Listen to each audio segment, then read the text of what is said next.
Bienvenidos a la segunda edición de Rencontre en el Centro. Hoy le vamos a presentar a Robert de Tillol, propietario y chef del restaurante Le Petit Roi, en el pueblo de Le Menú. Robert nos va a presentar su menú de Navidad y sobre todo el plato típico de estas fiestas navideñas en Francia, el foie gras.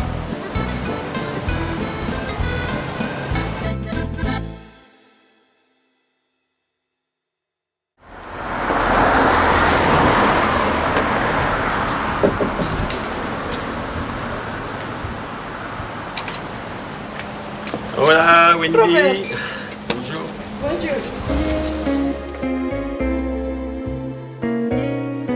Robert, ¿qué cosa es el foie gras?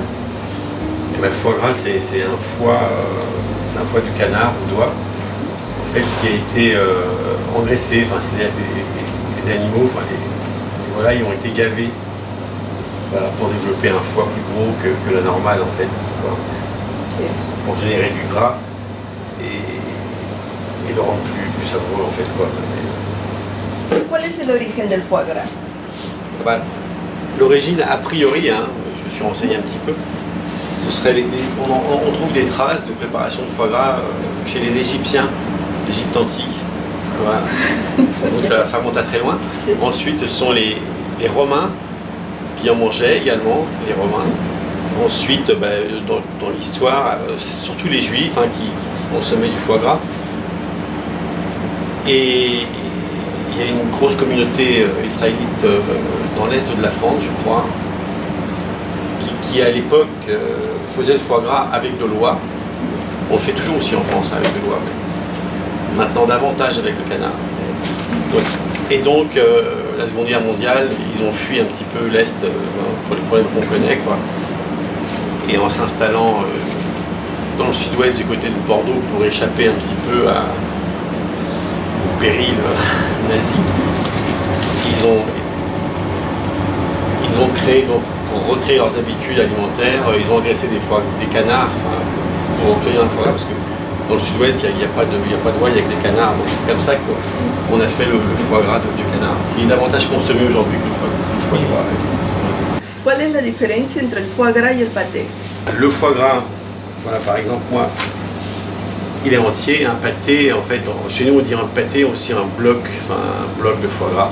Le foie gras, c'est ça, c'est un foie gras entier qui va être cuisiné seul ou avec plusieurs, mais toujours entier, quoi. C'est pas des petits morceaux auxquels on va rajouter des choses, du porc ou des trucs comme ça. Ça, c'est un pâté quand on rajoute d'autres ingrédients, en fait. Voilà, que le foie gras. Là, il n'y a que du foie gras et des épices, en fait.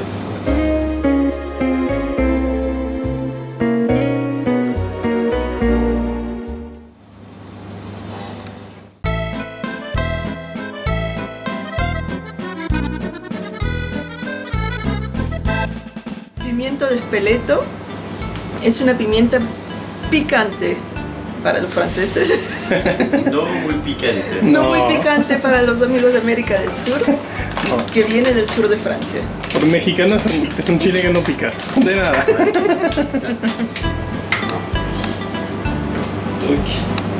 Así hace falta un poco de vainilla. Es una sorpresa. Et voilà. Et après, je mets le vin blanc. Là, je mets tout en fait. Cognac. Alors là, je mets du brandy, mais sinon on peut mettre cognac, armagnac. Voilà. C'est la même chose. Donc. Alors, si on met du sucre, tout à l'heure j'ai mis du sucre dans la préparation, c'est justement pour ce petit côté que ça commence à verdir rapidement comme ça. Et ça casse le goût amer en fait, qui peut se développer à ce moment-là. Voilà. Donc, alors là, je vais verser ma petite préparation magique sur les foie gras. Donc. Y luego eso, ¿cómo lo cocinas? Alors après, je vais les mettre en bac gastronome là-bas. Je vais les mettre au four parce que j'ai des fours un petit peu évolués, quoi, et ça va cuire à basse température. Il y a plusieurs façons de cuire le foie gras en fait. Traditionnellement, on le cuit assez fort, mais peu de temps. Moi, je le cuis à très basse température, mais un peu plus longtemps en fait. Ce qui fait qu'il va dégager moins de gras à la surface et il sera plus savoureux, plus moelleux. Voilà. Si c'est un plat de luxe en France, ça se démocratise un petit peu, mais ça reste un plat assez cher, quoi, et donc forcément on n'en mange pas tous les jours, c'est pour les grandes occasions et les fêtes de fin d'année, Pâques, etc., quoi. He oído que se cree que la longevidad de los habitantes del suroeste de Francia se debe en parte al consumo de foie gras, ya que es un alimento rico en ácidos grasos insaturados, lo cual disminuye el colesterol malo. ¿Qué opinas? C'est leur régime alimentaire, en fait, basé beaucoup sur le canard, en fait, parce que la graisse du canard, oui, c'est des high density lipides, HDL, donc qui sont meilleurs pour le sang et qui fluidifient en fait dans l'organisme les mauvaises graisses, en fait, et qui les rend, même si on consomme à côté des mauvaises graisses, des LDL, quoi, a priori la graisse du canard aiderait à les éliminer, quoi, en fait. Parce que c'est riche aussi en oméga 3, choses comme ça. Una buena razón para comer foie gras. Merci. Francia es mundialmente conocida por su gastronomía y hoy día tenemos a Robert que nos va a presentar su menú de Navidad. Adelante Robert, ¿qué cosa tenemos esta Navidad? Voilà, alors on va commencer avec des petites bulles de champagne, avec des amuse-bouches. Amuse-bouches son bocaditos. Si. Okay. Voilà, aperitivo, je ne sais pas si ça existe. Ah si, con el aperitivo, champaña y bocaditos. Ok. Muy bien. Ensuite, foie gras de canard, ce qu'on a vu. Sí, el foie gras. Voilà, qui sera servi avec des toasts chauds. Con tostadas calientes. Voilà, et un chutney grillade. Oh, una mermelada agridulce de cerezas. Si. Ensuite, on a un gravlax d'omble chevalier. C'est une marinade de poisson, un poisson gras d'omble chevalier, un peu comme le saumon, mais en plus fin, en fait. Ouais. Ok, tenemos un pescado marinado. Si. Si. Es, creo que es la trucha alpina. ¿Sí? Si. Sí, trucha alpina. Trucha alpina marinada. Ouais, voilà. Si. Ouais, ça doit être ça. Ouais. Voilà, avec des agrumes, enfin, essentiellement de l'orange et un peu de yuzu, quoi. Ouais. Con naranjas y yuzu. Si. Un ingrediente japonés. Si. Ok. Un agrume, ouais. Como una pequeña lima Si. japonesa. Ah, ok. Ensuite, une pause glacée, c'est un sorbet mandarine avec une liqueur de mandarine. En France, on a l'habitude de prendre un petit alcool, on dit pour faire glisser, quoi. Esa parte me encanta a mí. En Francia hay la costumbre que entre la entrada y el plato Si. se come un sorbete. Ah, le trou normand. Bueno, en este caso, Robert para Navidad nos presenta el sorbete de mandarina con un licor de mandarina. Es una ocasión para beber un poco más. Ensuite, on a une découpe de chapon. Alors, le chapon, c'est un poulet castré, en fait, qui engraisse.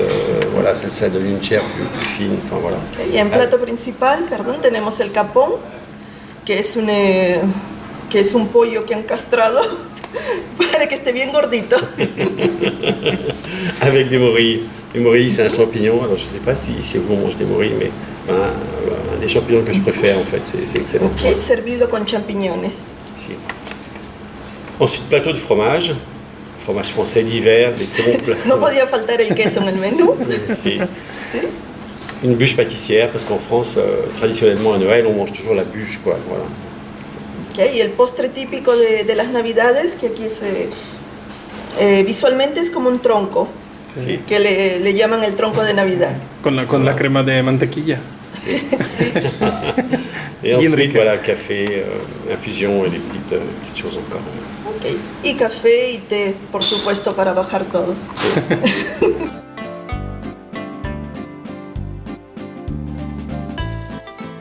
Francia produce el 80% de foie gras a nivel mundial y su producción está protegida por las leyes francesas.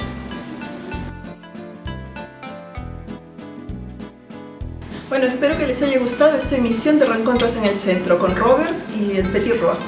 Y los esperamos para una próxima emisión muy pronto. Ali, Román, ven, siéntate que vamos a comer. Claro.